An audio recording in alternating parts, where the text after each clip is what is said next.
What is up, ladies and gentlemen? Tonight on the AFC East Summit, we will be doing our very first mock draft of the offseason. Really excited for this one. Gonna be really interesting to see what picks these guys make, but that'll happen right after this.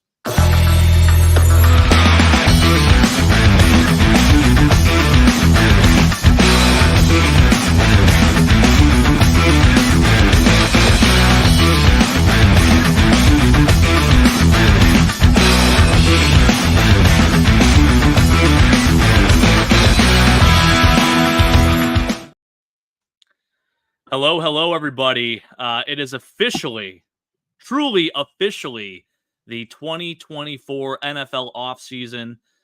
We did have ourselves a Super Bowl 2 days ago. The Kansas City Chiefs defeated the San Francisco 49ers 25-22. And man, it was a good one. It started off a little slow. We had a bit of a stalemate defensively at first, and then in the second half, things really picked up. You saw some beautiful adjustments made by Steve Spagnuolo, one of the greatest defensive coordinators of this decade, of the last 2 decades, I should say. The Chiefs, when the lights are brightest, they show up as always, So we'll talk a little bit about that. And then for the moment that you've probably all been waiting for, our very first mock draft of the season. So this is going to be mock draft 1.0. We're going to do one pre-combine, which is this one, 1.0. So this is going to be very basic, no trades, no anything like that. It'll be 4 rounds. And then after the combine, we'll do another one, 2.0. May feature some trades in there.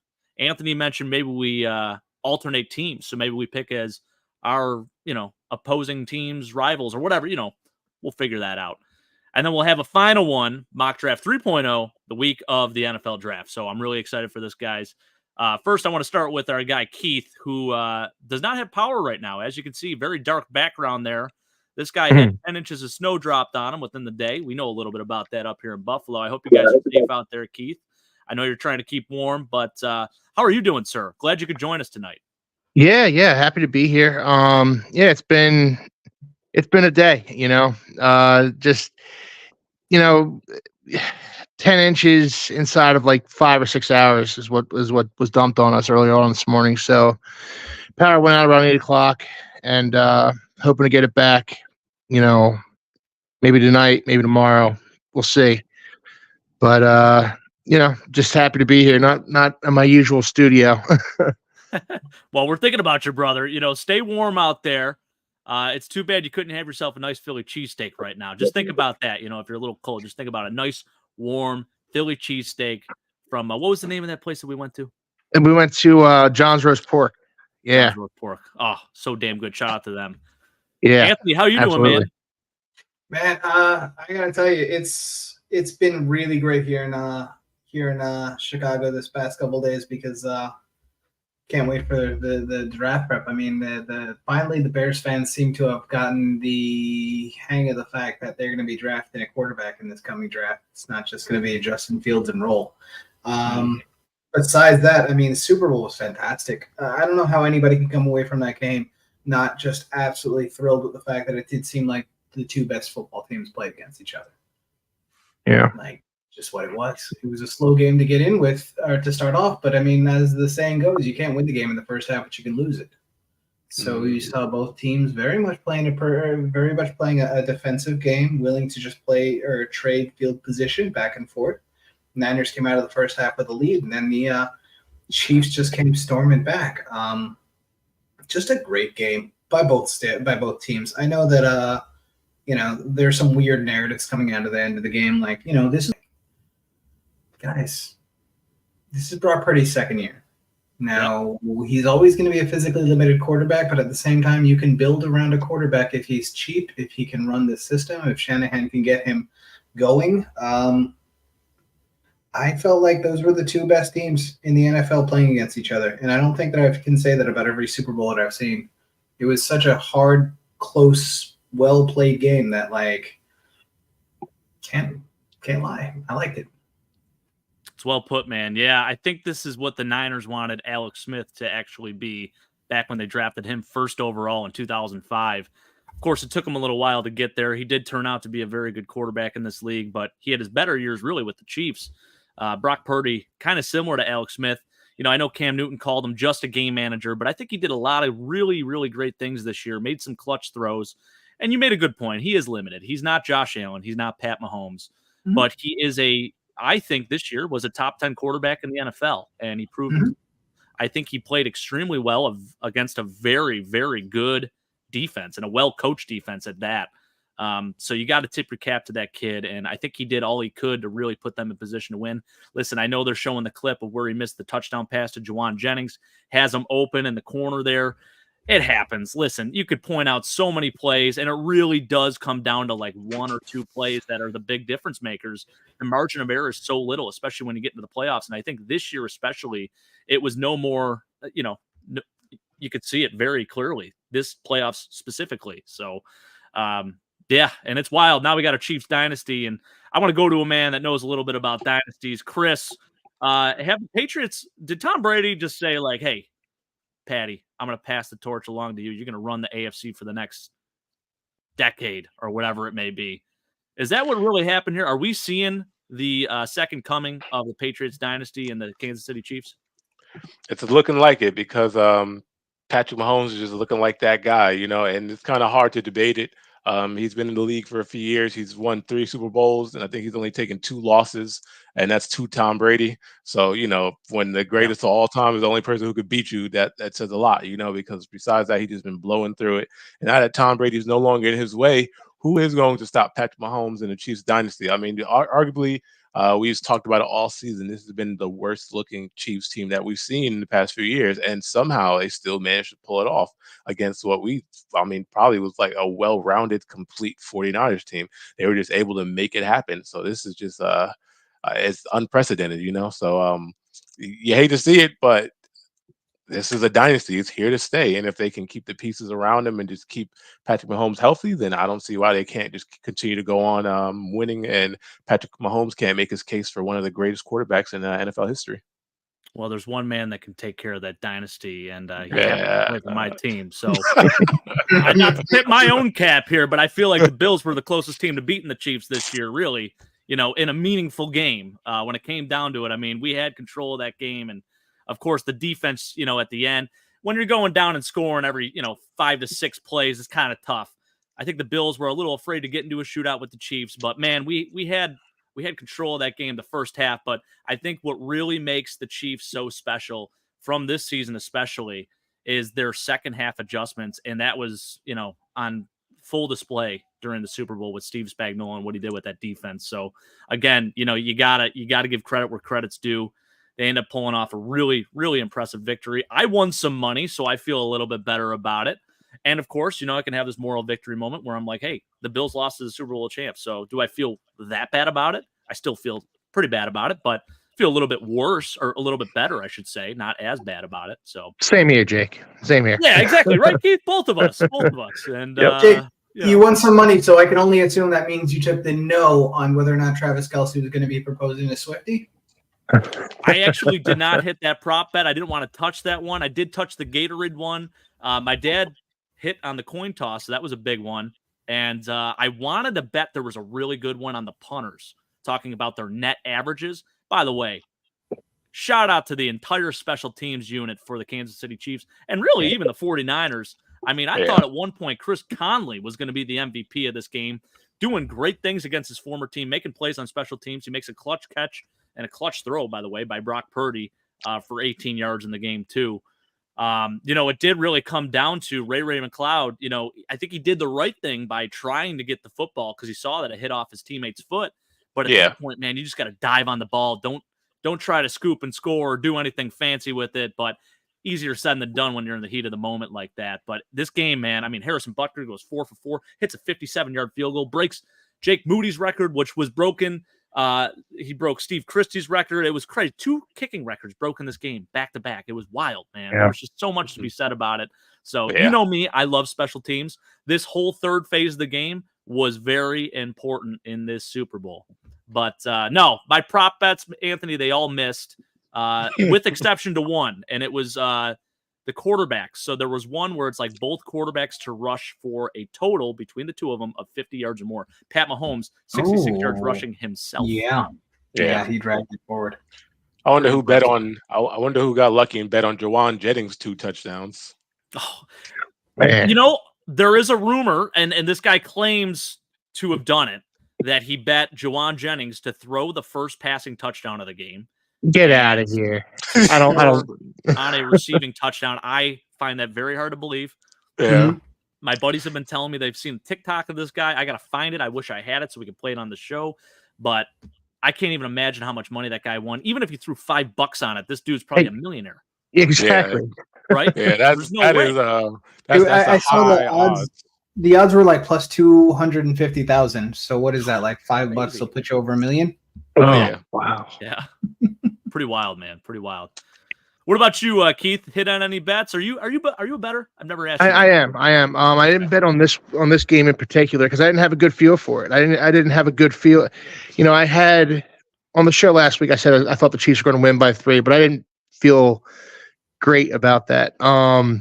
Now Joe, who you know, my buddy Joe, Patriots fan, he bet the Chiefs money line and he bet the over in this game. The over-under was 47.5, and there was 47 points in this game.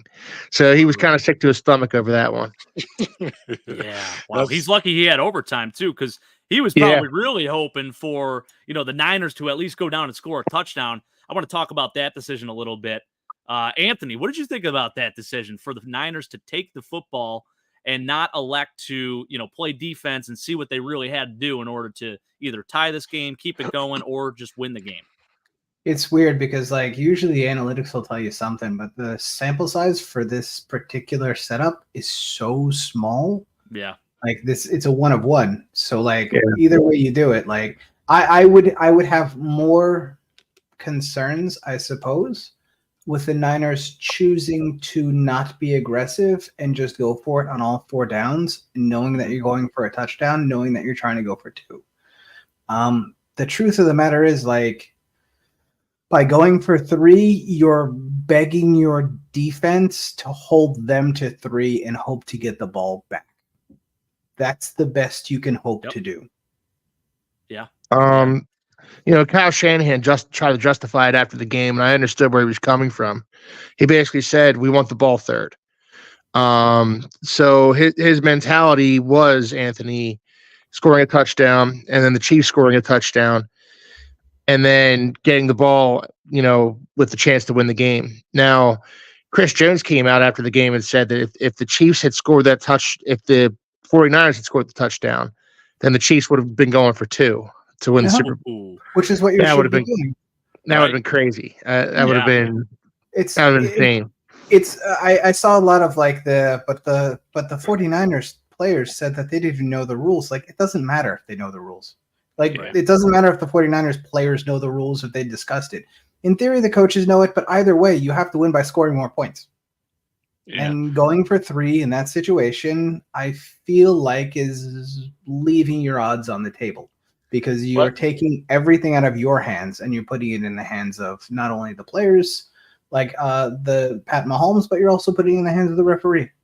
Let's look back if we look back at that 49ers drive, they got bailed out on a 3rd and long with a pass interference or defensive holding or something like that. Right? That drive only even happened because of on the first series they got bailed out on the defensive holding. Right. Yeah. That could just as easily swing the other way to the Chiefs, and even if they hold the Chiefs defensive holding, now they get the ball back plus 5 yards. It's it's just. I do think that there's a lack of aggression necessary. I don't even think that there was a problem with choosing to go for it or choosing to kick. Either way, you got to score points. Yeah. Dan Campbell would have gone for it. I was just going to say, had Dan Campbell been this coach for the NFC squad, man, for a fact that dude's going for 2, whether he gets the ball first or second. It doesn't matter. Yeah. He's going for the win. He's going for 2, no matter what. He does not care. Whatever makes it harder on the opposing team and whatever can inflate his team's ego just that much more. And I love it. I'm here for it. I love the mentality that Dan Campbell possesses, and he's true to himself. Maybe some people think he's stupid. Maybe some people think hey, man, just take the points. After 3 times in a row where there's penalties and you have to retry the down every single time, maybe you just take the points. He sticks to his guns, and I got to say, it's admirable. Sometimes it gets him burnt. It's gotten him burnt more often than not. But I do respect it. And Chris, as a man that's got some swagger yourself, what are you doing in that situation? If you are the 49er, or I'm sorry, so you're 49ers, you go down, score a touchdown. The Chiefs now have to answer with a touchdown, and they could either tie it up by settling for the extra point, or they're going to go for 2. What are you doing if you're the head coach in that situation? You going for 2 for the win? Of course, I mean on the biggest Love it. stage with the greatest quarterback in the greatest quarterback in the NFL currently, why would you not go for 2? You put it on Patrick Mahomes' shoulders, and I can respect the call for the 49ers to kind of like want the ball back over at the overtime at the beginning of overtime because one, it takes a little bit more pressure off of Brock Purdy. Do you really give the ball to Patrick Mahomes and the Chiefs in that first drive in overtime and they score? Do you really put it on Brock Purdy? Do you think he's the guy who can deliver and get that touchdown in overtime in the Super Bowl? I mean, that's a lot of pressure right there for quote unquote Mr. Irrelevant. So I think that was a good decision. Let them go ahead and get shake them nerves off and then put it on the defense. The defense has been standing up and doing this thing all night. It's been back and forth defensive plays. So I don't see an issue with that call right there. And yeah, if it was to come down to that, I could definitely see Patrick Mahomes and them going for 2. But you just got to highlight the Chiefs defense and how the plays that they made, because honestly, the game would have ended right before the 2-minute warning when the 49ers had a chance to go get that first down on third. It was a 3rd and 4, and had a chance to get that first down. And Trent McDuffie. So I was looking at some of the highlights and some of the plays that he had made during the Super Bowl. Not only he makes some amazing defensive plays, but the play that really won the game was when he looked like he was going to step back and drop into coverage on that 3rd and 4th play, and instead blitzed and came uncontested right in the middle in Brock Purdy's face, which caused him to throw it away, which caused him to kick the field goal. So it was just overall it was a great game. It was a great game on both sides, and I wouldn't have done it anyway. It was just best team won it. The best team took the game. Now I'll say this: I do think Dre Greenlaw had a massive effect on how this outcome played out, because as soon as he went out of this game, and it's very unfortunate, torn Achilles, just trying to come off the sideline onto the field. And I mean, Matt's, fast twitch muscles and stuff like that. This guy's got so much force he's generating. He's just trying to get off onto the field from the sidelines, and this dude tears an Achilles. It's absolutely wild to see. But as soon as Oren Burks came in and he had a play at linebacker, I think there was a stat that said he allowed 9 catches on 9 targets and 1 receiving touchdown. So right away, I mean, they started targeting him. They were working the middle of the field. Travis Kelce's numbers skyrocketed, started off real slow. I think he only had 2 catches in the game when Dre Greenlaw was in, finished with 7 more after that, and finishes the game with 9 for 93, I think it was. Yeah. So really benefited from Dre Greenlaw going out. I'm not saying that's the only reason why they won the game, but it certainly had a major effect on how the Chiefs operated offensively. One thing I was very surprised about, just based on how the Niners' run defense has been, they actually limited Isaiah Pacheco pretty well in this game. Yeah. So I was very impressed with that. Yeah. Isaiah Pacheco is he's the kind of player, he doesn't need to get a bunch of yardage like a CMC, but he's going to chunk out them yardage and he's going to wear down that defensive line over and over. Smash mouth football. So he had 18 rushes for about 60 yards. And so, some of the plays that he made, some of the runs he made look good, but as still 49ers, the Ravens, those are 2 tough defenses that you're going to run against. So, it was a great game on both sides, like I said. It sure was. And may I just say, had it not been for the Bills playing in that 13-second game, we wouldn't have these overtime rules. And it didn't really matter in this case, right? Because it still was basically, the Niners go down, kick a field goal. So no matter what, the Chiefs would still have a chance to possess it, even with the old overtime rules. Now, the touchdown is different. Back in the day, you score a touchdown on your opening drive, game's over. Yeah. In this case, obviously we could have seen the rules really play out, but they didn't play out. So definitely thought it was interesting. Of course, the Bills are involved in it. I'm going to say that as a Bills fan, just because I feel like the team is cursed.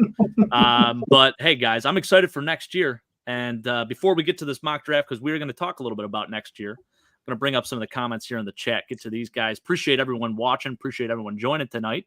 Mike coming in hot. Looking forward to a fun one here. Shiloh on security. Love the intro. Yes, credit to Brett for making this beautiful intro that we have for our AFC East Summit show. Does a great job. Brett, I know you are en route right now to, I forget where he's going on his honeymoon exactly, but I know it's somewhere nice and warm. I think, and definitely warmer than where Cancun? we are. Yeah, something like that. Yeah. Yeah. But yeah, he said he's going to be out of the country. So Yeah. not sure if he's going to even be talking to us or anything like that, but hope he has a great trip. Much deserved, well rested. And, when he comes back, I'm sure he'll be ready to go. So great stuff. Keith from his prison cell in Philly. Love it. I love it. Yeah. Yeah, it kind of looks like it, doesn't it? What'd you guys think about Kelsey bumping his coach? That was very interesting. Yeah. So go ahead, Keith. Well, Andy Reid downplayed it, and he should. And I think it's a non-issue. It's Kelsey being Kelsey, and I don't think he meant to bump Andy Reid. And it was just Kelsey had a point. He should have been on the field for that play. He should. Kelsey should never be off the field, especially in the Super Bowl. Yeah, and I'm not sure. Him bumping Andy Reid, like, I'm not trying to justify what he did. I don't agree with that, obviously, but he's an emotional player, so you know what you're going to get with him. I think a lot of people took that as more of like him being arrogant and, purposely like trying to hit Andy Reid. I don't think that's the relationship. You could even see it after the game. They were totally fine. Like, everything was good. Even Andy Reid was kind of joking about it, talking about his hip and how he got knocked off balance. He didn't really expect it. But I will say this is my rebuttal to this. So Stephon Diggs, kind of known as a diva around here in Buffalo. Now, he had a little outburst last year, and he was looking at Josh Allen, kind of had his hands up in the air, and that spiraled out of control. It was an entire offseason of talk, talking about how Steph is, he wants out of Buffalo, how him and Josh aren't, boys anymore, and this, that, and other. So I can only imagine what the media would be saying had it been Steph Diggs, especially here in Buffalo, because they love beat on that story. And listen, I don't think Steph has really handled things as good as he could have, because he does seem to beat around the bush. It's almost like he's welcoming some of those questions. But it is interesting to see the differences between players and how, they react in certain situations kind of similarly, I guess. I don't know if Steph's ever bumped a coach. But I'd be curious to see how the media would take that, because this whole thing kind of went away. And I think obviously it goes away because the Chiefs win the Super Bowl. Had they not won the Super Bowl, they would have been talking about the Chiefs' frustrations on the sideline, this, that, and other. And that's just how it is. But curious, wanted to hear what your guys' thoughts were on that. Anthony, what do you think about that whole thing? It sort of goes, like you were saying, he's a bit of an emotional player. Actually, there's a play. Let me share my screen real quick so you can see what I mean. Yeah. Can you share it? Let's see. Hold on. Let's see if I can do it properly. Here we go. New right you guys here. See it? All right. Yeah, so can you guys see it? Yep. Yeah. All right. So this is the Mecole Hardman bomb. Now, I haven't watched it in 22, but I can only guess that what Patrick Mahomes thinks he sees, he doesn't see because it's a too high look. So maybe they were showing one or single high to begin with. But down here, let me start it back from the beginning. Kelsey comes off the line. This is a clear out route by Mecole Hardman. Yeah. Kelsey is wide ass open, but look at his body language. Oh yeah, cheapers. Like, he is furious. Yeah. Like he like, what are you even doing, man? Like, seriously? Yeah, I could see that. Okay. Like, it's a hell of a throw and catch, though. I mean, man, it is absolutely, and I have no words for like what it would have taken for the defender to break that up, but at the same time, like, that's Jason Kelsey, man. Yeah, I love that. By the way, thank you for bringing up a little bit of film study. We got to do a little bit more of that. You got me real intrigued now. I'm ready to just break it all down. I love that. I like that, Sharon, brother. Yeah, but we should do this a little bit more going forward, because this is something I do. One part of the game that I think that we need to get a little bit more into is bringing up examples and showing stuff. And maybe for our draft stuff over the next couple of weeks or so, we'll bring a couple players and I'll load up some clips and so we can diagnose things. But just Kelsey sort of showing up as quarterback a little bit on what was ultimately one of the most successful plays, probably the most successful play by the Bills in the first 3 quarters. Yeah. By the Bills. I love that. I heard that you said by the Bills in the first quarter. I love that. Sorry, did I say the Bills? Keep that mentality. You'll be saying that next year. I apologize. You also said Jason Kelsey again. Did I say he Jason did. Kelce? He again? did. Hold on. You know what? Listen, they're one and the same. Banish me. Block me for an hour. I gotta I say, think- Jason Kelce, he's way cooler though. I love Jason Kelce, man. Did you see the clips of Jason Kelce just bombed out of his mind after the game? I Did you love see it, his? dude. Did you see his my outfit? God. Did you see his outfit? Yes. He had a luchador mask on, and he's like bobbing his head and dancing next to Marshmello, who's like who's like DJing, and like they're playing a song of Taylor Swift while Swift and Kelce are like, and then Travis are like just dancing to it. It's wild. And he It's pulled amazing, up in the same outfit that Zach Galifianakis had in Hangover. Yes. Did he? Yeah. Yes, he did. It's great. They were showing that. Yeah, he had the wolf shirt on. With the bag and purse. everything. Oh, it's hilarious, dude. Hilarious. Yeah. The episode that Taylor Swift shows up on their podcast, I guarantee you, is going to be the single highest watched easily. podcast episode of any sports podcast in the history of the world. Probably. Definitely. I always admire guys like that who can just bide their time and just wait for the right moment to release an episode like that, because I would be way too impatient. Like the second when I heard about, going back to one of our shows that we did with Andre Reed, when I heard that we can get Andre Reed on the show, I'm like, man, Mike and I, we're getting together. We're like, how fast can we get this thing going? Like, let's get this in the works, And I'm glad we waited till Labor Day, because I felt like we got a little more viewership on that just because it was, on a holiday and, people were just kind of sitting around doing whatever. And it was a little bit later at night. But I always admire that. And you're right, Anthony. I mean, when that drops, that's going to blow up the internet. It's going to kill the internet. Coming. Yeah, without a doubt.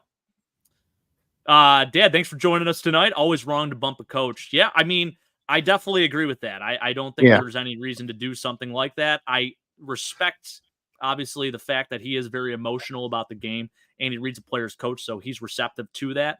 But, I think he took it just a little too far on that. And, of course, it's on a great play like that. I know he's wide open, but shoot, you should be celebrating if anything. That's a hell of a throw and catch. Scott, thank you for joining us tonight. Mock Draft 4.0 is just the actual NFL draft. Can't wait for that one. Yeah, I agree. Definitely agree. And then my dad's saying the Niners now feel like the Bills do in close games. Yes, they do. That extra point was huge. Yeah. Chiefs are in a much better cap position than the Bills. Chiefs under cap by 22 million and Bills over by 51 million. Yes, which is a reason why we're going to have to build through the draft. I think cheap labor is going to be a very common theme for the Bills, trying to grab guys like that, whether it be the draft or cheap free agents throughout the entire offseason. Same for the Dolphins, Jake. Yeah, we're kind of both in the same boat, Keith. And I don't know too much about the Jets and Pats. How are you guys looking on cap room? We're looking beautiful on cap room. Oh, the Patriots have like $1 trillion in cap space this year. Yeah. Unfortunately, it's because they just have bad players. But that's what happens. The Jets have been there for most of my life. Like, you draft bad, nobody to re-sign. Yeah. For the Jets, I think we're about bang average. I think we might be like a couple million under, but we have the ability to restructure, get up to like 50 or something million. We really just at this point need a wide receiver and hope that Aaron Rodgers stays healthy. So our team is pretty much staying together. We might have to sign a tackle or two. Offensive line is what it is, but like, you're hoping that Aaron Rodgers fixes it. Defense is fine. Yeah. Because DJ Reed's still locked up for a bit, and Sauce Gardner is just at his second year. 4 years before you even need a 5th-year option on him. Oh man, you guys are set there for sure. Yeah, and the defense, I think that's definitely been your brightest spot over the last God knows how many seasons. Now it's just kind of putting together an offense. You thought you had the guy this year with Aaron Rodgers. You're excited about it. You're going to get him back next year. Get him some weapons, man. So curious to see what you do in this draft, Anthony. I'm excited for it. You go O-line, you go receiver. It's going to be interesting. We'll see who's there. Yeah. Mike's saying Steve Spagnuolo, I'd want him as a head coach. Is he just not wanting to make that move? So he was a head coach in St. Louis from, I think it was 2009-ish to 2011, around that time period. Same Bradford era a little bit. Didn't have a whole lot of success, but has been very good as the defensive coordinator for both the Giants against Chris's Pats.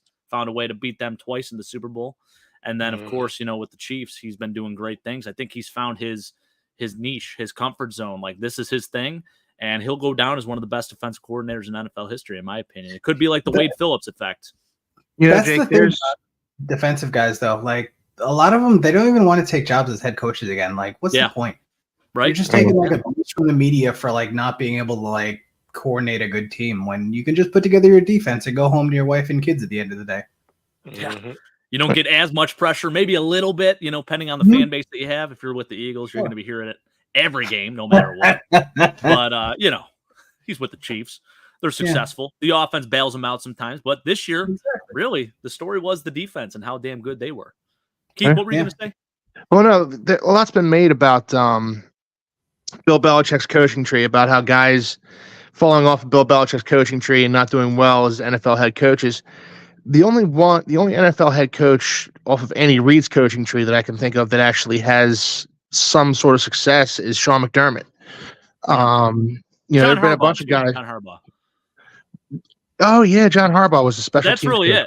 You make a good point. Yeah. But Brad Childress was the head coach of the Vikings for a while. He didn't do too well. Steve Spagnuolo,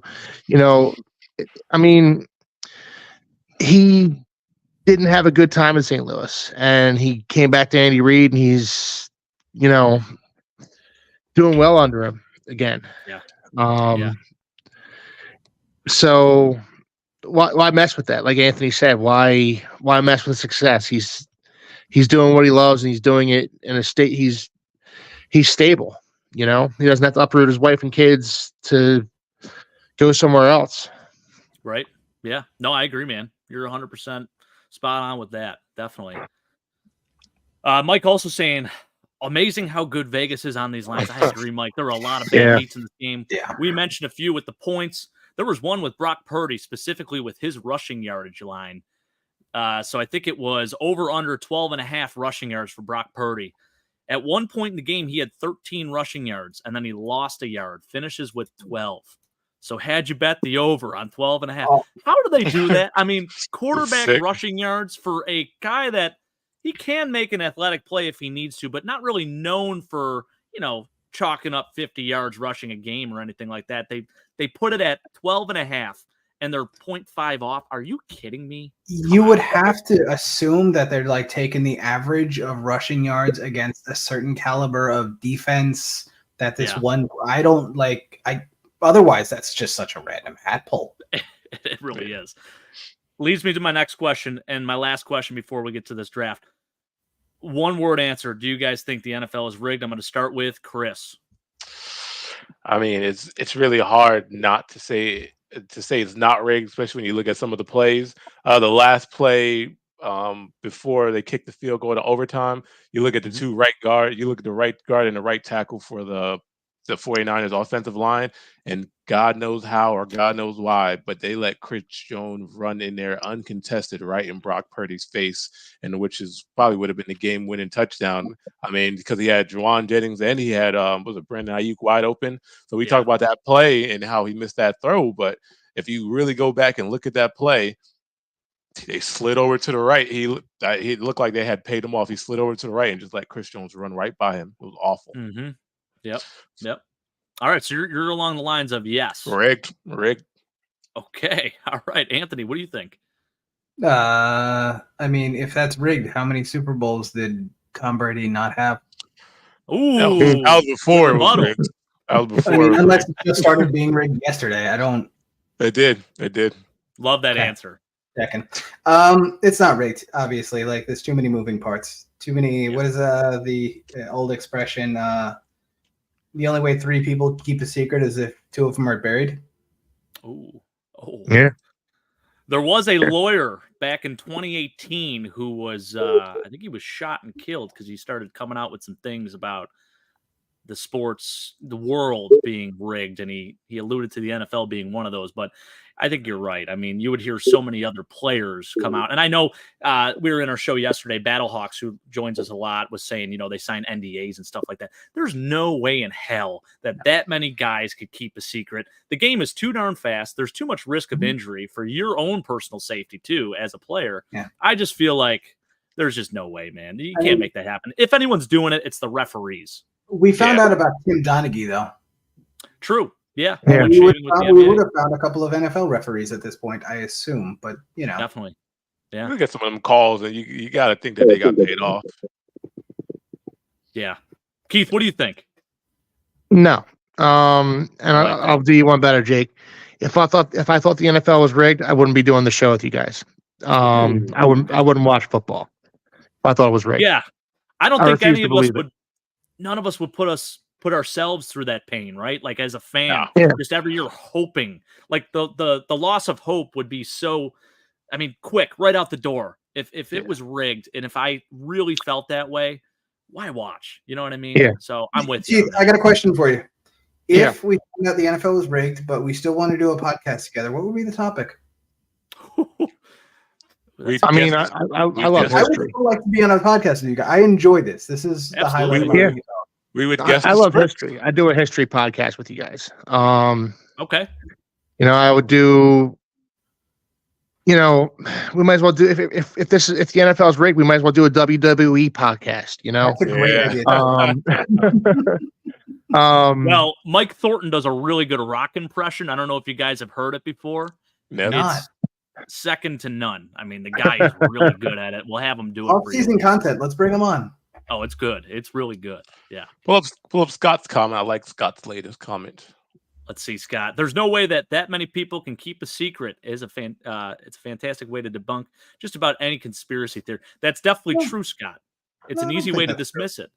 But it seems like you're being devil's advocate on this. So tell us a little bit more. I want to hear your take. Scott's he's on my team for sure. I'm with you, Scott.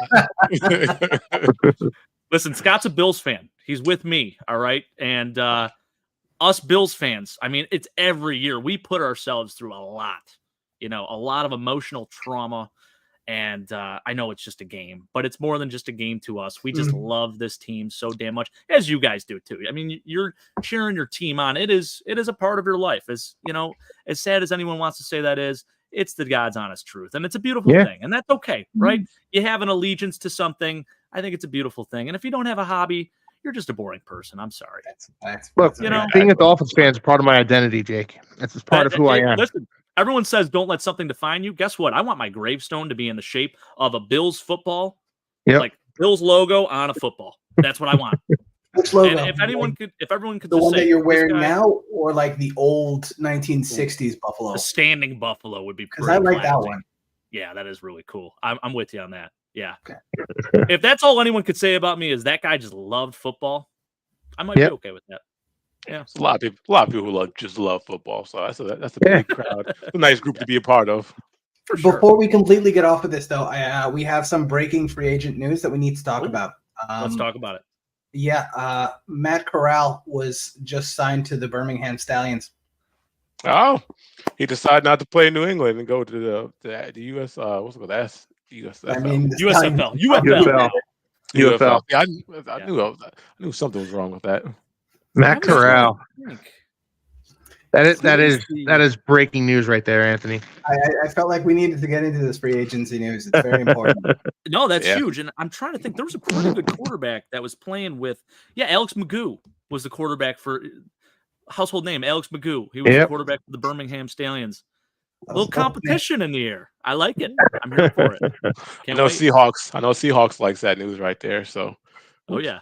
Where's Battlehawks? He's always in the chat. He's giving us the news. He's been compiling a list of former Buffalo Bills to sign with the UFL. So I love it. I'm here for it. One last thing here from Scott. No, I don't think it's rigged. LOL. I really don't think that many guys can keep a secret. That won't stop Aaron Rodgers from writing a book about it when he retires. Yeah, ain't that the truth? It'll stop me from reading it, though. Oh, there we go. Amen to that. Yeah, for sure. All right, guys. Now for the moment that we've all been waiting for. I said we were probably going to do about 10-minute recap on the Super Bowl. We're 39 minutes into the show, of course. This is typical of us. Keith, I'm glad you could stay with us a little bit longer tonight. I know I said we're going to have a hard stop at like an hour, but I doubt that's going to happen. So, fellas, let's do a little 4-round mock draft, shall we? Absolutely. All right. So I am using the PFF mock draft simulator here. So as you can see, I've selected all of our teams. We have the Patriots, the Jets, Dolphins, Bills. The rules behind this, there's no trades in this one. We're going to stay at our positions. I kind of just tailored it to the custom settings that they already had in there. So positional value, you're kind of like not so much in the middle, but this is also based on the teams that are going to be simulated, and I don't know why they have a 33 next to the Panthers there. That's very interesting. Little glitch there. And this is kind of the settings that they already have it set at, but nonetheless, let's get started, fellas.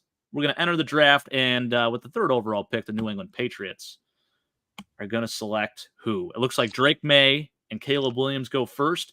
And now, Chris, while I'm doing this, you can tell me to search on different positions. I can filter on all of this. I can type players in. Right now, it's just giving the players by rank here. So as you can see, Marvin Harrison's the number 2 rank, and then just goes down in order. So who are we taking at number 3? So yeah, number 3, I compiled the list and did a little bit of research before the show. So I spent most of my afternoon doing some research.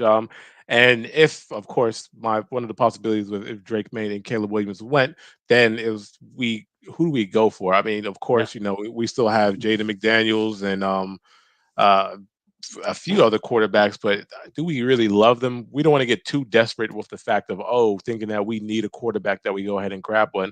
So if I was to go pick a number 3 pick without trading back, like I think we're going to do, then I would probably go with a generational talent, and I would probably go with Marvin Harris. Oh my gosh, Chris! You have been banging the door for a quarterback for 2 months now. I know. How about it? So you just didn't feel good about the other guys left on the board there. And I got to say, I think you did the next best thing, and that's taking a generational talent. I mean, the guy's got bloodlines. He's the son of one of the greatest receivers to ever play the game as well, and he's got more size than him. And what he did at Ohio State was incredible. I know he's fallen on some people's boards, but I still think this guy's going to be a hit no matter what. So I like the pick, Chris. He's fallen on people's boards, Jake. Why is that? I've heard that he doesn't necessarily, he's not the hardest worker in the room. He gets a little lazy at times, doesn't necessarily like the block at times either. That's been the big knock on him lately. People just reviewing some of his tape and whatnot, but I don't know, man. I don't see any of that. I think he's unbelievable. Yeah. So, yeah. I mean, it's a tough one, who to pick, because I still have people like Joe Alton, Olu Fashanu, and then even if we trade down and we get later on, then we can always go with Talise Fuaga. So it's I mean, definitely the line is someone. I think Joe Alton, Olu Fashanu are going to be also going to be some of the better linemen to move in the future. So and you'll still have some guys in the second round that I think you could potentially get. You look at some of these mid-range guys here. Jordan Morgan's a big guy that pops out to me. He'll probably be available come second round. Tyler Guyton is another name too. I think that'd be a great get for you guys. So, no, I like that a lot. And curious to see what you do though with the quarterback position, Chris, because now that the top 2 have gone off the board, I know that there's potentially 4 to 5 guys that could go in the first round here. But maybe, yeah, I'm excited, man. The hope is that they drop to the second. Right. Yep. All right, Anthony. Who we going? I mean, no free agency, so I have no idea what's going on, but I'm going to go ahead and take Olu. I just feel like he's the best player here. I was hoping one of the receivers would drop, but with MHJ going 3rd, there wasn't much left. So let's go ahead and take Olu and be happy with that. I like it. Yeah, and I meant to bring this up when I wanted to when we drafted Chris's player, Marvin Harrison. This is kind of just an overview of, the PFF grades. And listen, PFF, it's a tool, right? It's not exact. I think it's a good way to kind of give an overall analysis on a player, but you got to do a deeper dive. I think you got to do your research on these players. This is a dude that is a no-brainer. I think it's a great pick for you, Anthony. Olu is that guy's going to be unreal. Maybe you found your next to Brickashaw Ferguson. I mean, it would be awesome if he was even better than Brick, because Brick, while he was a phenomenal pass blocker, did not move people. Yeah. I was laughing at Sean's comment about Keith. Let's see. Sean, thanks for joining us tonight, brother. Keith all laying in bed, glasses off. Keep your wife. Let's go. Sean, you're good for a few knee slappers every show, man. I love it. Chris don't want Tua. Penix. Oh, if Chris doesn't want Tua. No, Tua I think he's calling Michael Penix Tua. Penix. I see. I gotcha. Yeah, right. Yeah. Jets have to go O-line. Good pick. Yeah. The Jets could still go wide receiver here with the top 3 off the board. I agree. And I love what he said here. Brian Thomas Jr., top 10 talent. Couldn't agree more. I've been watching a lot of tape on him, Scott. And Brian Thomas is very good, but the right now we're set up. We don't have a 2nd round pick. Right. And that makes sense. And there might still be a decent wide receiver in round 3. In fact, I'm quite sure I'll be able to find somebody that can contribute immediately. I'm not going to be able to find a plug and play tackle in the 3rd round. Mm-hmm. That's really what it comes down to right now. This is good. So Sean's guy, by the way, is Jackson Powers Johnson, kid out of Oregon. Yeah, he's good. He's real good. He is. Yeah. He's a fantastic talent. Not sure if he's going to be available at 28, Sean, but if he is, he might not be available past my pick, Jake, because he's my guy too. Oh, are you going to go with him? Well, let me see who. Could you scroll up for me, Jake? See who was taken. Yep. So far, a lot of tackles off the board here. So Amarius Mims goes at 20. We got Tyrion Arnold, cornerback Nate Wiggins. As far as tackles go, J.C. Latham, Talise Fuaga, Olugo, and Joe. Nix went 11 to Minnesota. Wow. Okay. What are you guys making of this? Like Chop Robinson's been falling. I don't get it, man. That dude is just unreal on tape. I don't buy that either, but I'll take it. Listen, if he falls to us, late in the 2nd or whatever, I'm all for it. Well, we've always discussed too that sometimes we don't understand how these scouts be picking their players, because looking at the past few years, it's like looking at the talent coming out of college. I know if I was an NFL scout, I would have went and grabbed someone like Lamar Jackson a few years ago, but it doesn't really make sense how he dropped to the last pick in the 1st round. But scouts always. I agree, man. All right, Keith, so if you want, I could do like an interior O-line sort, or you don't have to. Sean, my apologies, but I do have to go with Jackson Powers Johnson here. The Dolphins need a center in the worst way. Connor Williams is probably going to be out till mid-season. Mm-hmm. And they need somebody to solidify that center position. And Jackson Powers Johnson is going to be a really good player for a really long time in the NFL. The most beautiful thing about him too is that he could play guard as well, Pete. So you're getting he's a big boy too. He's like 320. Yeah, 320. Yeah, I really like him. If the Dolphins take him in the 1st round, I will be a happy camper. I love it. Didn't allow a sack. Yeah. Didn't allow a sack in his college career. I mean, he played nearly every offensive snap for the Oregon Ducks this year. Guy's good. I mean, size is 320, 6'3". It's perfect for a center. He moves very well. I like only 21 years old too. I didn't realize he was that young. Yeah. Yep. 3-year starter. Wow. Truthfully, Jake, I don't know that he's going to be available for the Dolphins at 21. I think somebody's going to. Yeah, if the Dolphins want him, if he's their guy, they're going to have to trade up for him. Mm-hmm. But he certainly won't be available for the Bills if they don't trade up for him. Right. I also don't see the Bears passing on Michael. What's it called? On Caleb Williams for that 1st pick. Who do they have the Bears take? So they had him take. Let's see, Drake May. Drake May. That's just random variation from PFF. Like the guy is going to pick somebody random with approximately the same score. So they go either way. It's fine. Drake May's a great quarterback. Yeah. Look at Cooper going 7th overall. That's wild. That's funny. The dude can. I'll give him this. I mean, he could be an asset on special teams too, as a returner even. And what he did at Iowa is pretty impressive. But all right, fellas. I was a little tempted, Jake, to take Brian Thomas, but I've been banging the drum for the Dolphins to solidify their offensive line. I'm going to continue to, but I've been doing it all season, all off season. I'm going to continue to. I wanted to take Brian Thomas because I really like him, but I'd be going against my own principles to do that. Fair. Yeah. Good point about the no 2nd round pick, Anthony. Absolutely. If Miami resigns Williams, they won't get him, Keith. I disagree with you there, Sean. I disagree. Dolphins need interior line help any way they can get it. So I think Jackson Powers Johnson is probably the best interior lineman in this draft. Mm-hmm. You draft him and you either put him at center and move Connor Williams to guard, or you leave Connor Williams at center when he comes back and move Jackson Powers Johnson to guard. You just need to solidify the interior of the offensive line any way you can do it. And if you consider him a guard instead of a tackle, 22nd pick or a center, a 22nd pick is not unreasonable. It's unreasonable. I don't think it's unreasonable for a center either, Anthony. You're Hey, flirting a little bit the there Dolphins, with the Cowboys took Travis Frederick in the first round, and he turned out really well for him. pick 29. I mean, Yeah, that's basic second round but pick. 22 with the the number center is one the wide quarterback of the line. receiver. I mean, Tell me I that don't know. Jason Kelsey wouldn't have been worth a first round pick back in the day. Who's that? You know what Jason he Kelce. turned into. If But that, nobody knows what you're going to turn into. That's what it comes down to. That's why I you have think to play Jackson Powers Johnson has Hall of Fame potential. I take him in the first round. I love it. Calling your shot, Keith. High ceiling. Absolutely love it. I Very think high he's a good ceiling. I center, agree. but I also think he's built like a guard, so you're perfectly fine with him playing guard. And I think guard, late first round pick, still has it's an appropriate pick. Fair enough.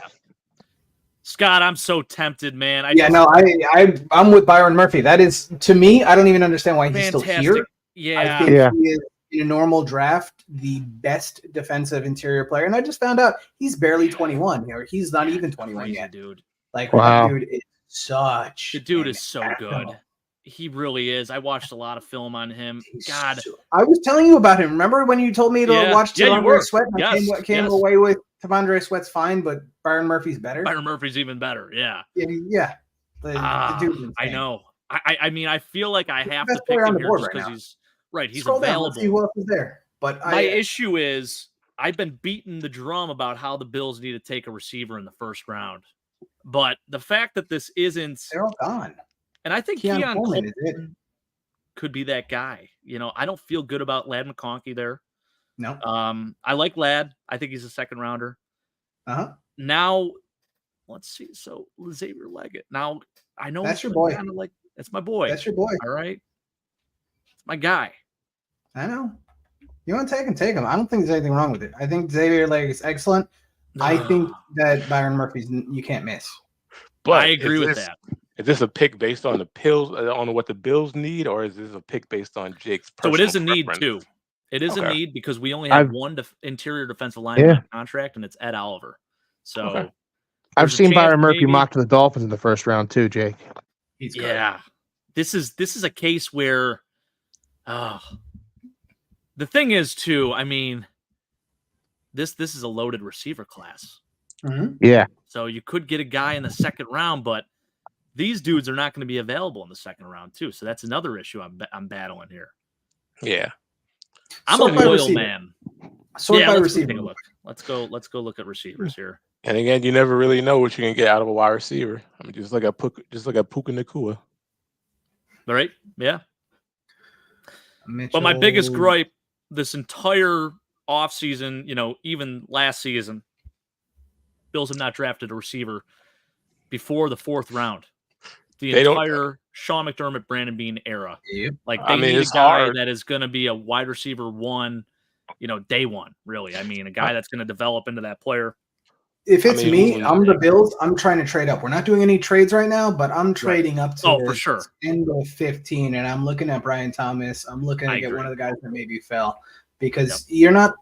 People talk about trying to replace what's his name, the free agent, Gabe Davis. Yeah, the GOAT. People talk about replacing him, but you're gonna have to replace number one. Yeah, you have to. If you're the Bills and you can get up to whatever for like 5th or 6th pick, and you're taking Rome Odunze or you're taking Malik Neighbors, it's worth giving up next year's 1st round pick to do that. I agree. And maybe a second to go get Malik Neighbors. Right. That's where you are.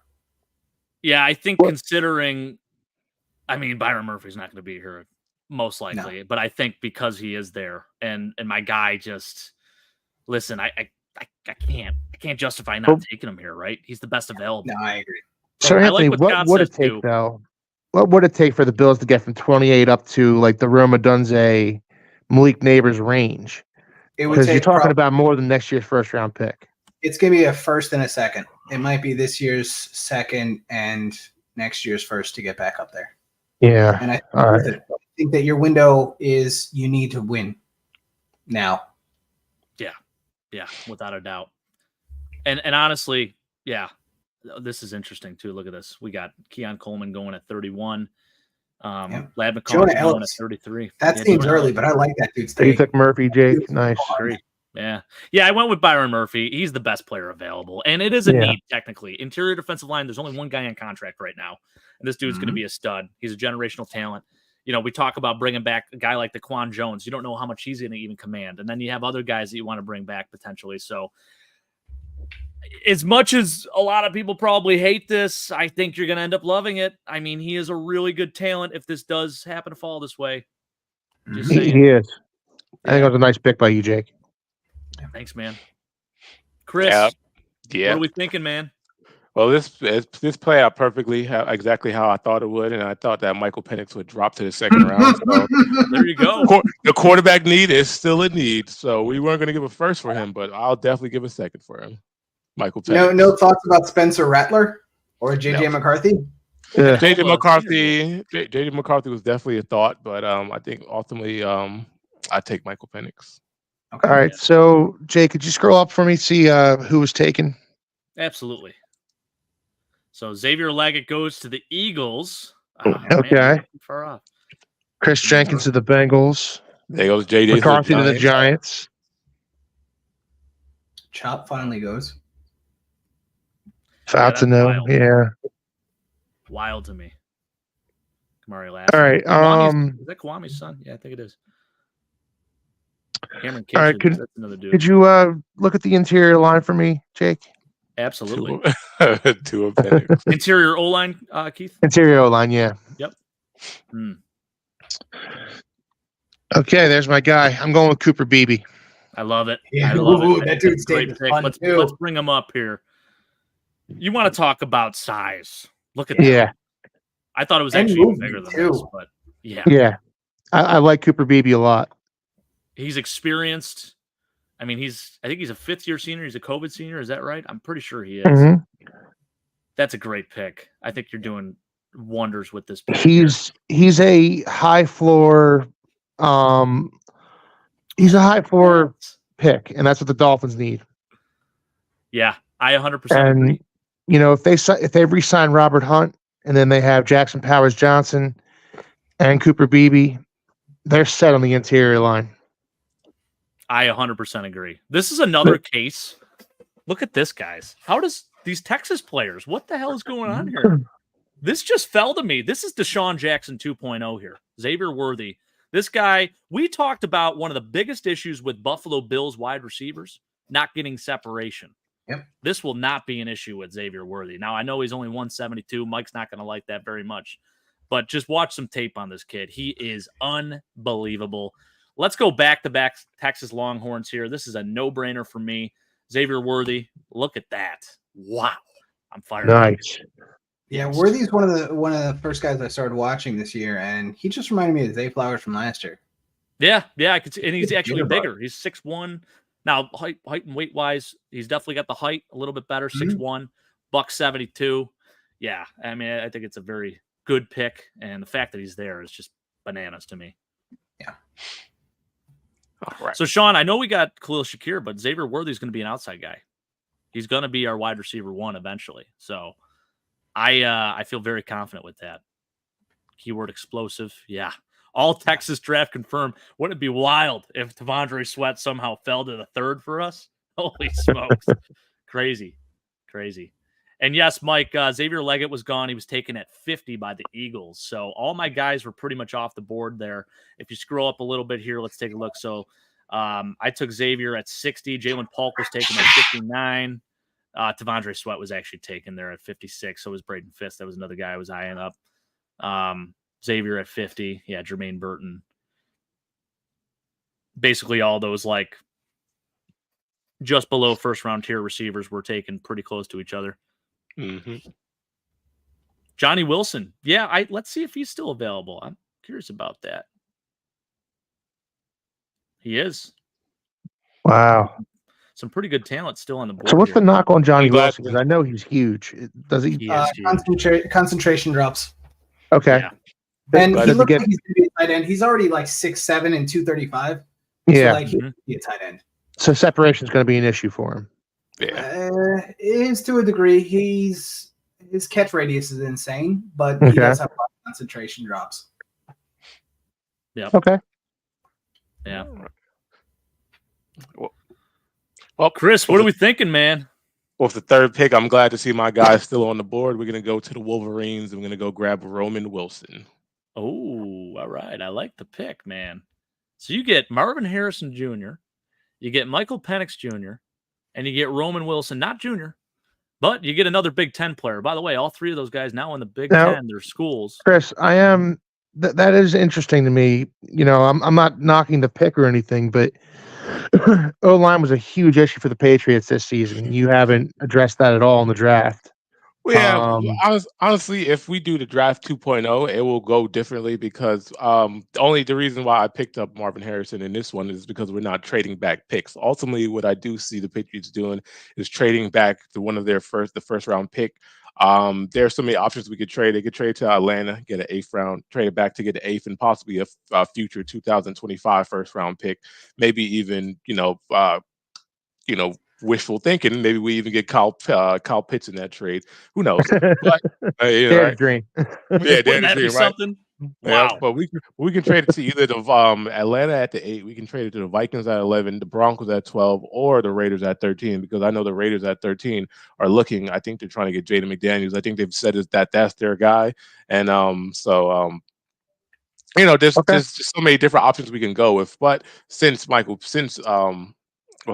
Harrison was available, I just figured for this draft we go ahead and grab him. But in a ideal situation where we do trade back, then I'm either getting Joe Alt or Olu Fashanu. Olu Fashanu, yeah. But yeah, Mike this is just a mock draft. Yeah. Well, I like the pick. I think Roman Wilson's worthy of it. You're getting him in the 3rd round. I think that's actually a steal. So great job there, Chris. I think you're putting together a pretty solid draft. I do agree with what Keith said because O-line is important, and I think the O-lineman you could potentially go with here is Christian Mahogany. You talk about a guy that can come in, play guard. It reminds me a lot of Damian Woody, to be honest with you. You look at his height and weight, 6'3", 322, another former Boston College player, Damian Woody, as I mentioned. He's also a COVID senior, 23 years old, so he's got some maturity, which is great to see. And I also just love Boston College offensive linemen, man. There's something about them. I think they're just, I don't know, whatever they're doing over there, it's just great. And how about Bill O'Brien, new head coach at Boston College? Yeah. But, yeah, I like the pick. Definitely have to take his kids out of school for that. Yeah, right. And Mike makes a good point here. Yeah, you never know who's going to fall and for what reasons they fall. It's crazy to hear. I have a friend of mine. Well, I should say acquaintance, not really a friend. He's a friend of a friend. He's a scout for the Bears, and we talk to him all the time about, we've been asking him. We're like, what's the deal? Is it going to be Caleb Wilson? What are you doing? He's not tipping us off on anything. He doesn't want to. He doesn't want to be that guy. But he did mention, they ask some of the weirdest questions to these players just to see how they react and the type of answers that they give. So, some of the stuff I'll tell you guys off camera because I don't know if it's appropriate for the show. There was one really interesting question. I'll tell you guys about it after this, but I'm not going to share it on the show. Well, there's the one that was asked of Des Bryant about what was that, Keith? Well, the Dolphins. It was the Dolphins who actually did it. Jeff Ireland. There's a reason he doesn't have a job anymore. He asked Des Bryant if his mother was a prostitute. Whoa! And just to gauge his reaction. Oh my goodness! And that was, yeah, it was shocking to hear. It was shocking to hear, but it also wasn't all that shocking because I don't think Jeff Ireland's a particularly smart man. Yeah. And you just don't go around asking that of another man, That's a step too far. Yes, now, if it was a legitimate, if it was like a legitimate thing, you can maybe spin it and ask how you deal with that. But even then, that's just too personal. That's you leave a man's mother out of it, Right. Yeah. That's definitely an HR issue. I mean, come on. People forget too. The NFL, these are these players' jobs, right?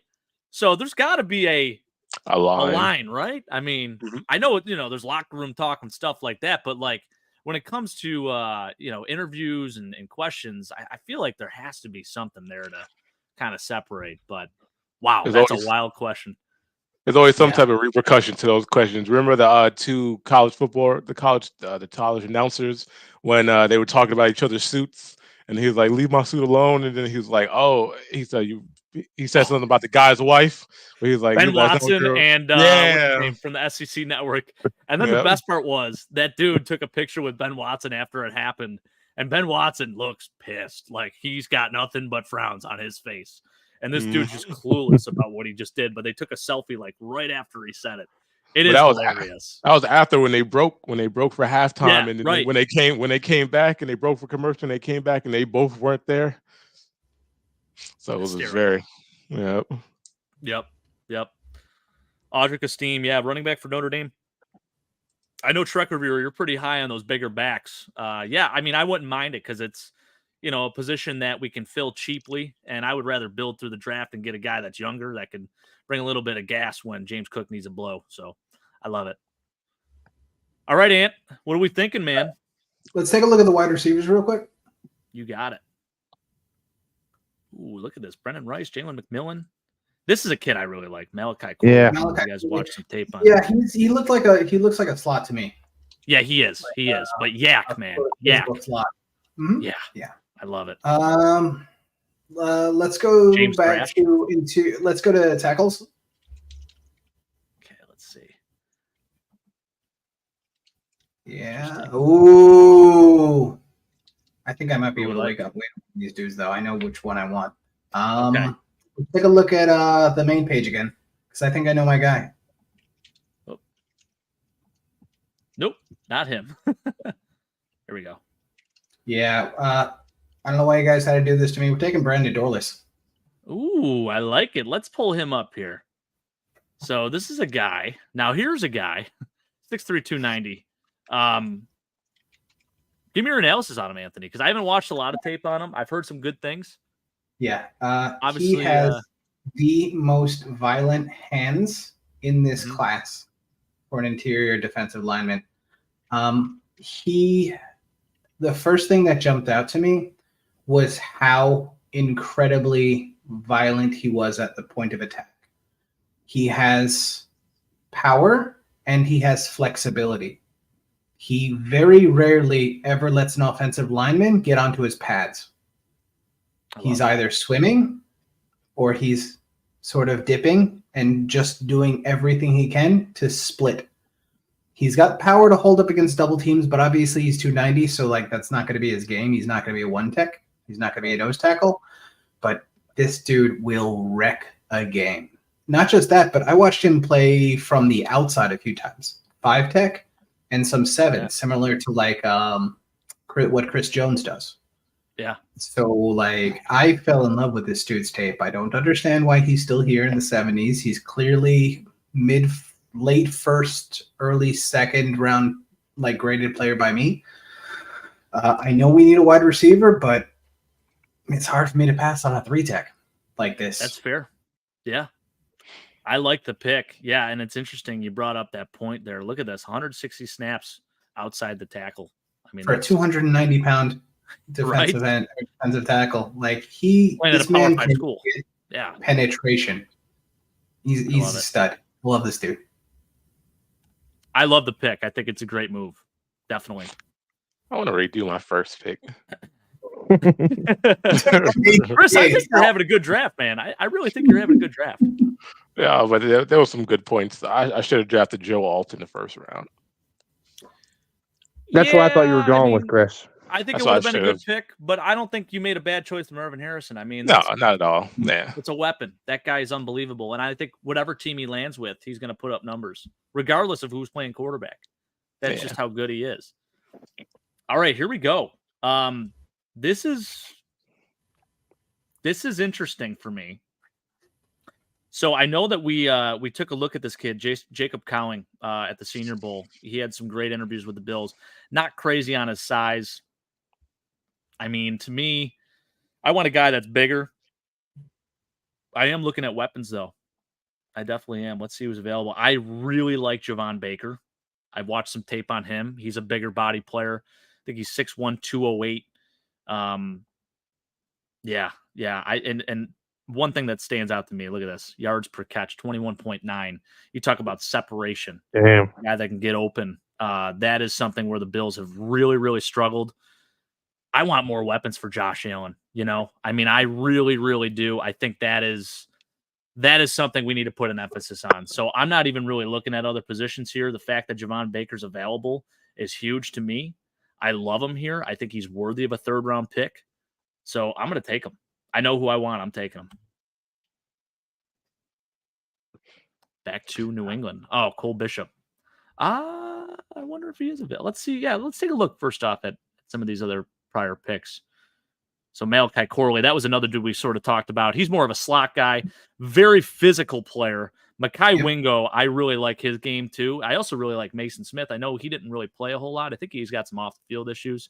But I like that kid too. So both the D tackles from LSU are very good 3rd-round potential picks, I think. I like Jordan, the 3 of them, to be honest. So I think Mason Smith has 1st-round talent. He just needs to put it all together, and he needs to go to the right environment. And I'm not entirely, he needs a strong defensive coordinator. A guy like Steve Spagnuolo could probably bring out the best in Mason Smith. I agree. Keith, is this part of the whole the tampering issue for the Dolphins with Tom Brady, or is this the? It might be. I know they don't have a 1st-round pick in this year's draft. I assume they traded it away, but they might have forfeited that one. Yeah. Yeah. Very interesting. Let's see who else is on. Yeah, it doesn't look like. I don't think Cole Bishop's been taken here. Still on the board. How about it? Or is he? Yeah. Wow. Okay. Interesting. And Scott also saying he loves double dipping on which receiver. Worthy is so good. I think that you can fill a need and go safety. I agree with that. I think like Bo Blade from Maryland. I don't know if he was available at the time, but a couple safeties they could potentially get here in the 3rd.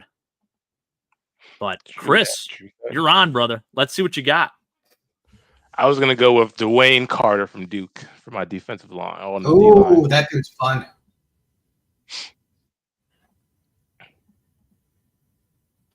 See where he is. Is he available? He's still there? I think he might have gone. I think he was taken a while ago. Now that I think so. I'm pretty sure. No. Yeah, he's right there. Yeah, he went a while ago, man. I didn't even see that. That was my 4th-round pick. That's unfortunate. All right, Dwayne Carter is. Go ahead. He could play 3-4 too. He could play D end in the 3-4. He's athletic, man. I like that. I like that a lot. Yeah. So it would have been a great pick, Chris. Would have been if only, right? A round to go. Yeah, right.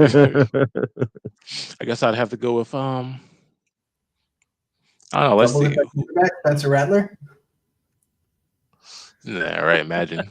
One of them's gonna hit, right? Just keep taking quarterbacks. At a point, I wanted the Bills to take a quarterback in every single draft. Back in the drought years, I'm like, why not? Just take a quarterback this round. Why wouldn't you? Take 3 quarterbacks. I don't care. Let's see. I guess I'd go with the next best ranking wise and go with Mason. Go scroll up, Jake. Mason from LSU. Smith? Mason Smith. That's a good pick. Keith was just talking about him. Honestly, I agree with you, Keith. I think he could settle some things off the field and he could be a player in this league for sure. So absolutely. I'm here for that. It's a good pick. All right, Anthony, this is your 4th rounder. I feel like Blake Fisher is still here. Can you just confirm that for me? Take a look. He sure is. Oh, that's a beautiful beautiful pick. I like it. Right in the veins. Give me Blake Fisher. 6'6", 312. Are you kidding me? It's only 20 years old. Yeah. I'm telling you right now, this dude, first off, Brugler just released his top 100 and Blake Fisher's 62nd, which means this dude's probably not getting out of the 2nd or 3rd round. I would agree. For him to be, at the 4th round. He's so good. I already know who I'm going with. Jaden Hicks here. I love this kid. Mike, you're going to love this one. 6'3", 212. Still, that's interesting. They don't have an age on him. But, redshirt sophomore. This dude is as good as it gets. I mean, you talk about coverage as an area. I think the biggest telltale sign that Jordan Poyer and Micah Hyde were were of age or, too old was the fact that they were just being burned by tight ends and guys that were slow. This won't happen with Jaden Hicks back there. I think this dude has second-round talent and great size, so I'm going to roll with him. Let's take him here in the 4th. It's another position that is of need, I think, for the Bills. So here we go, guys. So we have the reports here. Let's see. I think there's one that we can get on all of our teams. 1 second. I got Olu and Blake Fisher. My life is good. Heck yeah, man. Absolutely. Let's see. Share my draft. Huh. It's just showing the first. Usually it'll show all of your drafts. I'm curious as to why it's not Full showing results. that. Yeah. Try scrolling to the bottom of the full results and see if you can find it. Yeah, let's see. They normally show all the... no image and no grades. That's terrible. That is terrible. Very interesting. Well, we'll leave it to the audience to decide on how we did it. So just as a recap, let's talk about this quick. So, Chris, you go with Marvin Harrison, Michael Penix Jr., Roman Wilson, and then you go with Mason Smith, the interior defensive lineman out of LSU. In all honesty, I think he had a great draft. I'm going to give that one a B+. I know you're kind of banking on some, obviously Michael Penix panning out in the league and stuff, and maybe Roman Wilson, being that guy too, but I think he did an awesome job. You're getting some weapons. You're getting your quarterback. The only position, like Keith mentioned, that you could have maybe addressed was the offensive line. But, yeah, I don't know. What do you guys think, Anthony and Keith, quickly? Yeah, I would have liked to see him go a little bit more heavily on offensive line, especially after double dipping on wide receivers. But, I mean, I can't hate it. They got MHJ, the best possible prospect for a wide receiver in a generation, and you're already halfway there. Yeah, I agree. And plus, we still got $70 million in cap space. Not to say that there's going to be a great amount of offensive linemen in the draft. Oh, cool! I got an A from Mike. I like it. But yeah, we still got enough money to make some moves for sure. That's crazy. Mike giving Anthony a D.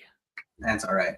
So let's review Anthony's draft quick here, guys. I mean, you get a generational talent at tackle here with Olu at 10. Right, I think you can't go wrong with that pick. We have no second-round pick. No second rounder, right? You get great value with Brandon Dorless in the 3rd round, who is definitely not going to last in the 3rd round in real life. That's correct. So the trenches, where are games won in the trenches? I mean, I don't see how this is a D so far here, Mike. Maybe you're just saying it because it's the Jets. And then finally, Blake Fisher to double down on the tackle position. I mean, you have your 2 starting tackles for the future here. You grab this guy in the 4th round who's probably a 2nd rounder. I mean, are you kidding me? What do you do with Mekhi Becton in that circumstance, Anthony? Becton's contract's up. I don't think they're bringing him back. All right. So we're going to have to do something about tackle and free agency. At least one of the tackles, assuming you're comfortable starting Carter Warren, who was a 4th-round pick last year. So we're going to need at least one in free agency, and you need developmental tackles. You can't just rely on – we're just going to use a first-round pick on our tackle forever. Like, you need to start hitting on our 3rd and 4th-round picks. All right. Trek Reviewer's not happy with me. He wanted me to get a running back. Trek Reviewer, I'm sorry. I didn't even check the running backs. I just knew who I wanted the second I saw it, and I'm like, they're there. I got to take them. So I apologize, man. I know you wanted like Braylon Allen or Audric Esteems, one of those guys, right? Which I don't think that would be bad, but I think we have other needs first, and we can have still your get a number guy one halfback maybe too. Like, you're already fine in halfback. Like, you can just use this UDFA 6th, 7th round pick type dudes. You're just looking for 10, 12 carries a game. Right. And the Bills have like 9 or 10 picks in this year's draft, so we can get someone late. I mean, Frank Gore Jr. is a name that's in this year's draft. Bring another Frank Gore to the Bills. Why not? Get him in the late rounds. So I'm happy. I'm happy at the general consensus thinks that my draft got an A. So I'm pretty happy about that. Yeah, you started with Marvin Harrison Jr. You'd have to literally miss on everything else to get less than a B+. True. Yeah. True. Right. All right, and Keith, let's take a look here. So you steal Sean's player off the board at 21, a guy who's probably not going to be available there. I feel like this is the theme for our drafts, are just dudes that are really probably not going to be there in real life, but we end up getting great value with. Well, Jackson Powers Johnson's a guy I'm just absolutely in love with. If the Dolphins could figure out a way to get him, I'm over the moon. Mm-hmm. And Cooper Beebe is another one that I'm in love with that guy too. If the Dolphins can get those two guys in the fold, that's just so great for them. Thing that people need to understand is that Tua is a smaller quarterback. He's not that athletic. You need to create a cocoon of a pocket right in front of him, and you can't have your interior line being pushed back into his lap. With guys like Jackson Powers Johnson and Cooper Beebe, that's not going to happen. You're not going to bully those guys around. Right. Yeah. Yeah, I think he did a great job. And you guys didn't have a fourth rounder either, did you? No, we traded that one away. And the third round, I guess we forfeited. I think I do see the Dolphins probably trading back in this draft. And maybe picking up a third or a fourth round pick in the process. Because like you, Jake, they need cheap talent. They need cheap rookie contracts because their cap situation is dire. Yeah. And you do that by what's that, Anthony? I could see the Dolphins making a value and getting out of the first round entirely, pulling in New England Patriots and just getting some second round picks, third round picks, fifth round picks, just turn over the I could see the same thing. And especially if their guy, whoever that is, whether it's Jackson Powers Johnson or Fatsanu or whoever, if their guy isn't available to them at 21, I can see them trading back and picking up a lot of picks, as many picks as they can. Yep. Yeah, I agree. I like it, Keith. I think he did a great job here. And again, for those of you out there on the channel, we did not have any trades in this. This is a very base level draft. We just took players at the position that we were allotted here. So we stayed where we were. There was no trading up, no trading back, anything like that. But we will do that in future mock drafts that we have. This is mock draft 1.0. We'll put together a nice little graphic, maybe even update the thumbnail for this. I don't know. We'll add it in or something. But yeah. I think overall, guys, we did a pretty good job here. So you look at my Bills. I mean, we got weapons for Josh Allen. Xavier Worthy in the second round at pick 60. That's a steal. That's a steal. Byron Murphy at 28. Are you kidding? Yeah, that's really good. Crazy. Yeah. And again, I've been huge on this. The Bills taking a receiver in the first round. So I would hope, if there's a guy like Brian Thomas on the board in the 20s, you trade up and get him. I mean, to me, I feel like you talk about a really good receiver that's probably maybe third or fourth best in this draft class, but could fall just because there are so many good receivers in this class. You trade up and get a guy like that every time. So I if it was me, I would probably trade up and get him. The Texans end up taking him in this one, I think at 22. But man, Byron Murphy at 28. I mean, you can't complain about that. That solves an issue that we have on the interior defensive line. Again, we only have Eddie Oliver on a contract. I know, Mike, you don't love his size, but if we brought Daquan Jones back too, that would solve that. So I would love that. I mean, you get those three interior D line, we're pretty set there. Has a question for you, Anthony. He said, since no second round, when trades are available, would you have traded down and tried for a second?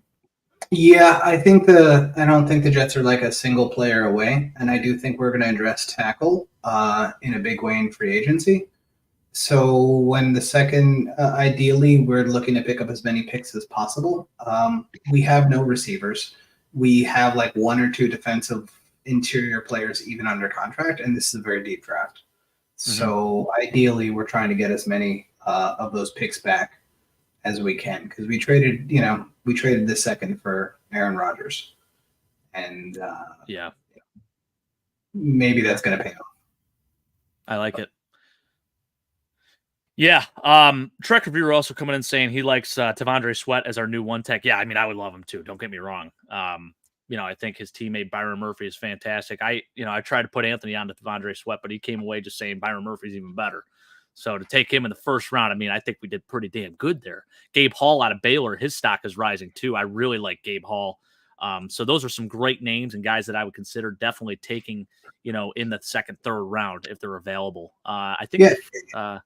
You were mentioning the LSU guys, but like I do want to hit this one home. Like Jordan Jefferson to me, for the LSU guys, he was the guy that I liked the most of the three of them. Sure. I know he's a little bit older. I know that his stock is not super high because he's like a 23-year-old, 3-year starter that like has looked good but not great. But in terms of just like purely one tech holds up well against double teams, that was like my favorite.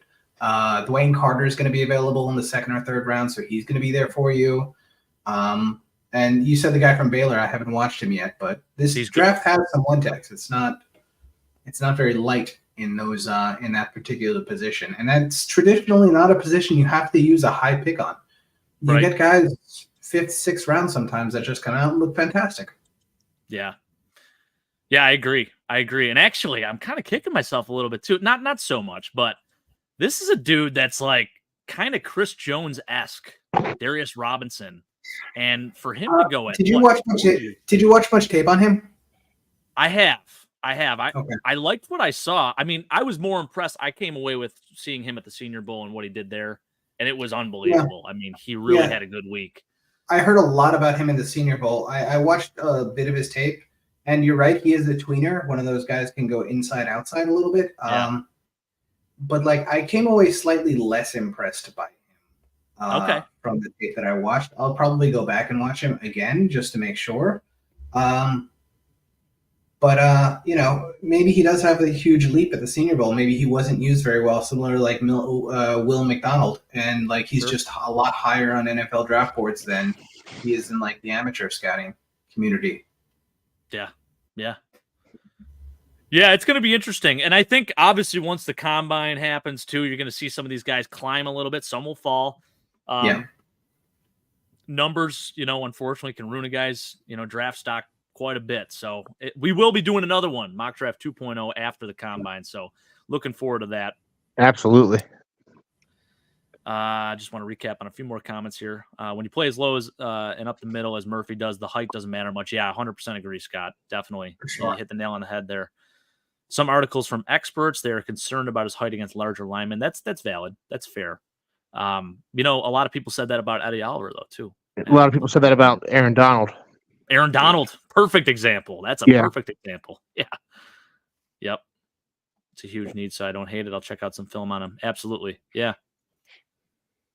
All right, fellas, we're getting close to that 9:30 mark, but no, this was a lot of fun, and I'm definitely looking forward to doing some more of these. This is Mock Draft 1.0 for us. This is a 4-round mock draft. Again, no trades involved. This is very base level, but this is awesome. This is super fun. We should do another one of these post-free agency too, Jake. I like it. Yeah, let's do 4. Why not? It can't hurt. Yeah. Let's do 5. Screw it. Every week, a new mock draft. Let's go. Every week, we'll run it back, baby.